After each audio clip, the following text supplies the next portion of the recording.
मुख्यमंत्री हेमंत सोरेन की सरकार ने पूर्व सीएम रघुवर दास के कार्यकाल में निर्मित विधानसभा भवन निर्माण एवं उच्च न्यायालय भवन निर्माण में हुई सभी अनियमितताओं की जांच न्यायिक कमीशन से कराने का आदेश दिया है।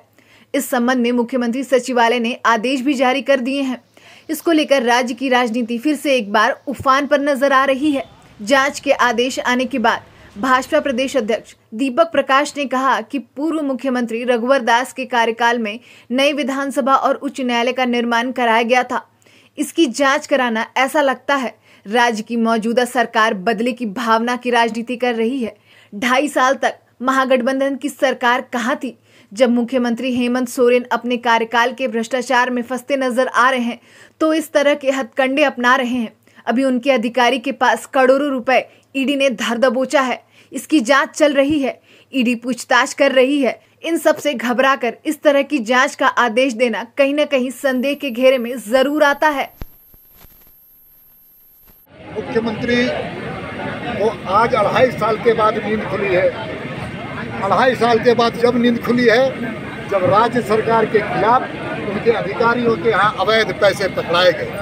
राज्य सरकार की नींद, मुख्यमंत्री जी की नींद तब खुली है कि जब वो खुद फंसते नजर आ रहे हैं, पूरी सरकार फंसती नजर आ रही है, उनके अधिकारी और पदाधिकारी फंसते नजर आ रहे हैं। और लीज का मामला हो, भ्रष्टाचार का मामला हो, सेल कंपनी का मामला हो, सभी मामले में मुख्यमंत्री को अब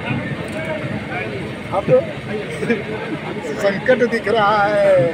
और अब राजनीतिक विद्वेषता के साथ राजनीतिक प्रतिशोध के कारण इस प्रकार की कार्रवाई तब ले रहे हैं जब वे खुद संकट में है। इसलिए लॉ में एक शब्द है, इंटेंशन।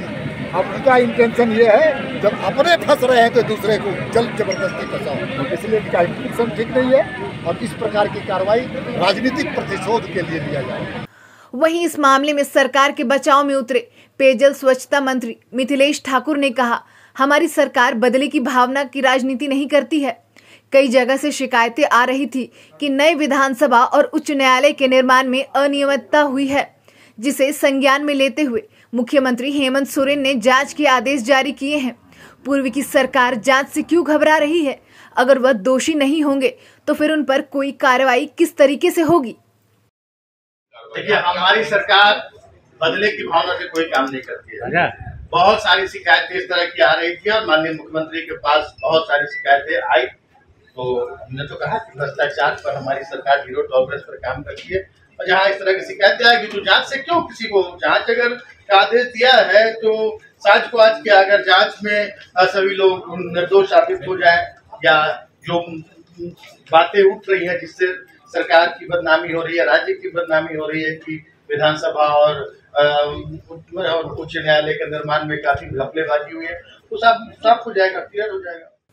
वहीं इस पर झारखंड कांग्रेस के प्रदेश प्रवक्ता राकेश सिन्हा ने कहा कि बीजेपी अगर भ्रष्टाचार करे और अगर उन पर जांच के आदेश होते हैं तो वह बदले की भावना कहेंगे, लेकिन भारतीय जनता पार्टी लोकतंत्र के साथ संविधान को खत्म करने का काम कर रही है, तो वह बदले की भावना नहीं है। बीजेपी सिर्फ राजभवन और ट्विटर पर ही सीमित रह गई है। कि जब भारतीय जनता पार्टी के नेता भ्रष्टाचार करें और उनके ऊपर अगर कोई जांच कमेटी गठित हो तो भाजपा के नज़रों में वो बदले की भावना है। लेकिन अगर भारतीय जनता पार्टी लोकतंत्र को खत्म करने का प्रयास करे, देश के संविधान को खत्म करने का प्रयास करे, तो वो बदले की भावना नहीं होती। भारतीय जनता पार्टी एक आदिवासी चेहरे को बदनाम करने का प्रयास करे तो वो बदले की भावना नहीं है।